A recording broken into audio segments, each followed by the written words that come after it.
नमस्कार सांग मैंने मुझे आपण को छतु भजार गोटे नुआ रेसिपी शेयर करी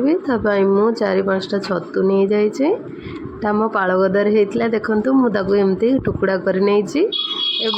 गोटे बेलारे पानी नहीं टी हल्दी नहीं नेबी आउ से भांगिकी रखी छतु को ये पकईदेवी जी जाक पोक बा किसी भी थिले से हल्दी पानी रे से सब नष्ट हो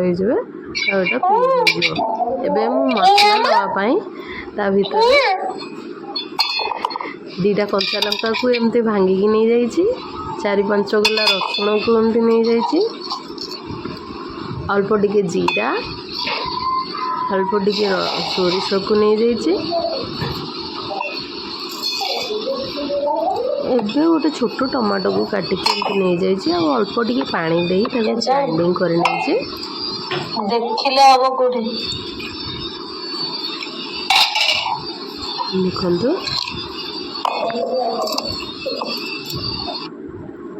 एबे मु से छतु को पानी रू छाणी नहीं जाई आ चुपुड़ी की भल भाव एमती 2टा कखारू पत्र नहीं जाइए आ ता ऊपर रखी देइछे कखारू पत्र को मु धोईकी नहीं जे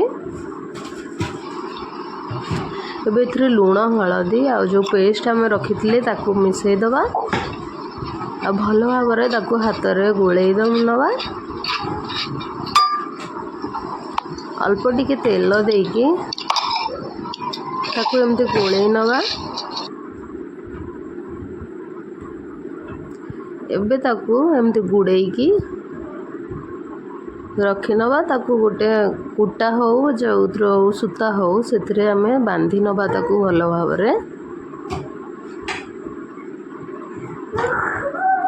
देखंतु एमती मु नहीं जाइए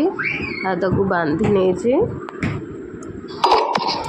गोटे तावा को गरम करके तेल नहीं जाइए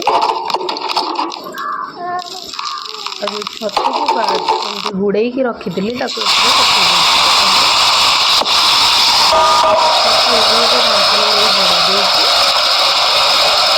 2-3 मिनिट गला पुणी थे ताकू लेउटे देछि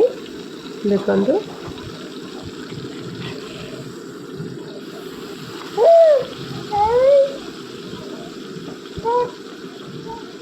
एबे ताकू आ टिके ढांकुणी दे दवा